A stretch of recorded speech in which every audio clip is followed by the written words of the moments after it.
Hi there, once again I welcome you all to another brand new video of Rajesh Outlet. So right now I'm sitting at this wonderful place.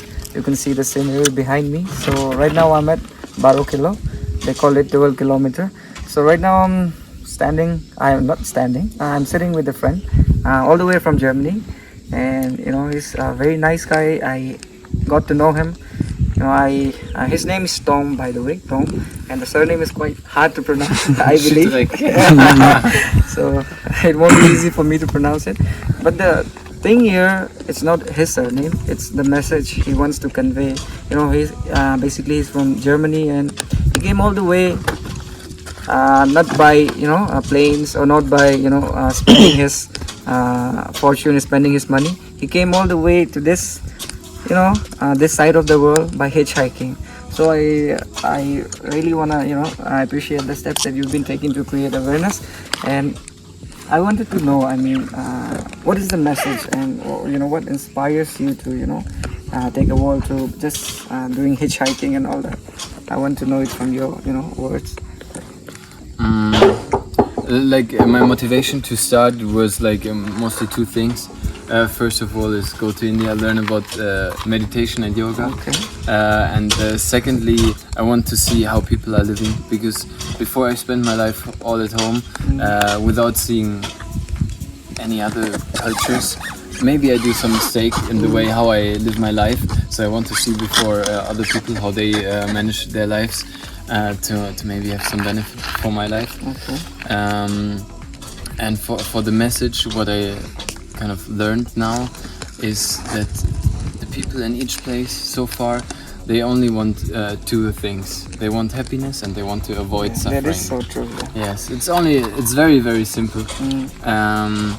And it's very interesting for me how the people have different ways of achieving this. Some it's through religion, some is through money, through business, for some it's family. It's very interesting to observe these changes as I go further from my home. Yeah. And how many countries you have been already? Maybe 30, 35. Okay. Like this. So 30 or 35 countries. Guys, to be honest, I've just applied for a passport. I don't even have a passport yet, but I'm sitting with the man who has already traveled more than 30 countries. So we have a lot of things that we could learn from him, but we have limited time since he will be departing for Teju later this evening. Not by bus or not by bike. He will be hitchhiking again. And to all those young YouTubers who want to hitchhike and travel the country, I want you to get a positive vibe from Mr. Tom here. If he can travel 7 seas just by hitchhiking all the way from Germany, and I'm believing it won't be much of a big deal for you to travel your own country. So pack your backpacks and get your gears, tent, and hit the road. You don't need to have a lot of fortune to spend on this trip.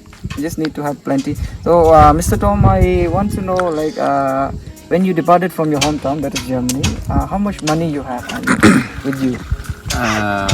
I have credit card. Okay. I was calculating about 10,000 euro. I think it's 10 lakhs. Yeah. Yes. So majority of your money, how you have spent it on what things? Mostly visa and food. Okay. Visas are sometimes quite expensive. Even though I'm from Germany and I have a good passport, Strong passport. Yeah, strong passports. So far I visit mostly places which require visa for me. Okay. Yeah, so this is main expense. Okay, I wanted to know one more thing. When you recall your whole experience of journeying, traveling through the world, what is that one sweet memories that comes to your mind in any particular country that was, that is really close to your heart and you cherish it? Like someone helping you or someone offering you something, someone, there must be something, a memory that is still inside your head and you repeat it all over again. Yeah. And I wanted to know what that memory is. It's difficult to remember one particular thing, but usually what I really like when I am rural areas which are like far from civilization, and those people maybe don't speak English, or like perhaps they have never seen a foreigner. When they're just coming from the field with their traditional clothing, and then you're just communicating by hands and gestures, but also by looking into their eyes, and if their eyes are like radiant, they are happy to see me. This fills me with so much joy. This maybe because this is like universal language, I feel. And also one more thing, do you think language it serves as a barrier? I mean, it had constraint, or it had given you any difficulties for while other people, if the third person is not able to communicate with you in English? Yeah. Did you find it difficult? Like, do you believe language is a barrier? Yeah, yes and no. I would say no, because like human kindness, this is like the universal language. So like everyone understands that I'm traveling, and maybe I need food, or I need a place to sleep. So everyone understands this. But for saying no, there is one story about Iran. They still have population which is like nomads. They have sheep and goats, and moving from one place to another, following the grass where it's green. And I was traveling with another friend this time. We decided to join one family for this time. It was like 1 week we were following them, living with them, taking care of the sheep. Yes, like this. And by this, because they also were not speaking Persian, and we didn't have internet, so we couldn't use Google Translate. So in our minds we had some pictures of them.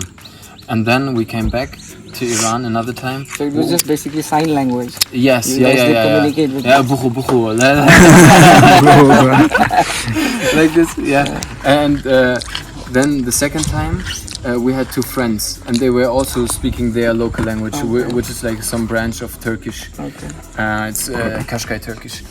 And those understand this language, and we met them again. We found them. They told us before where they will have the camp for the summer.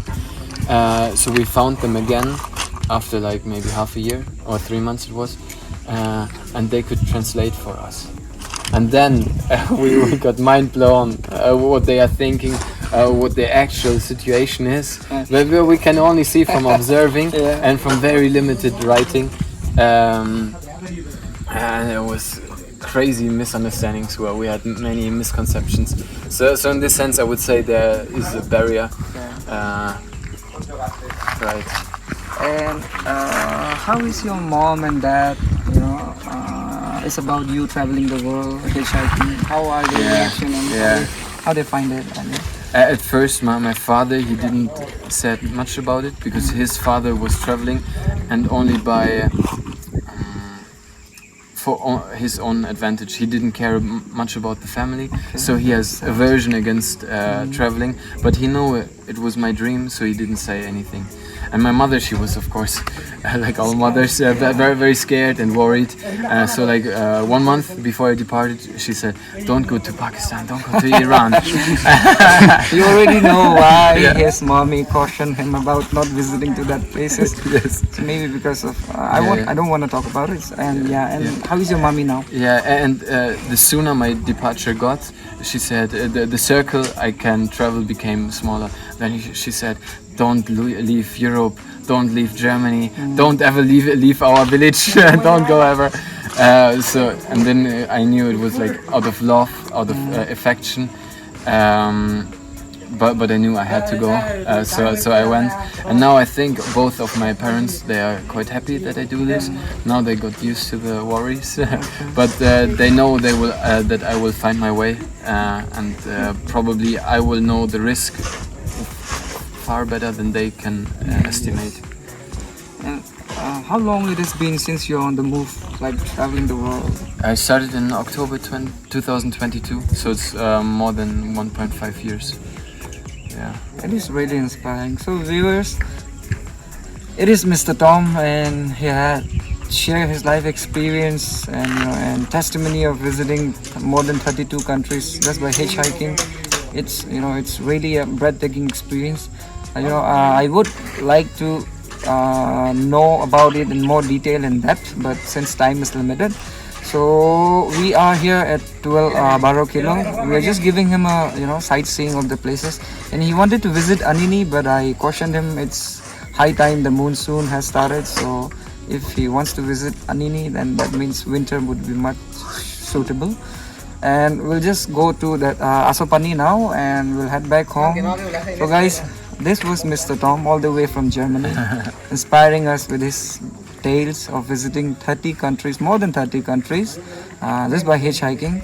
And it really gives us, the young YouTubers residing within the territory, a message that you guys can do anything you want.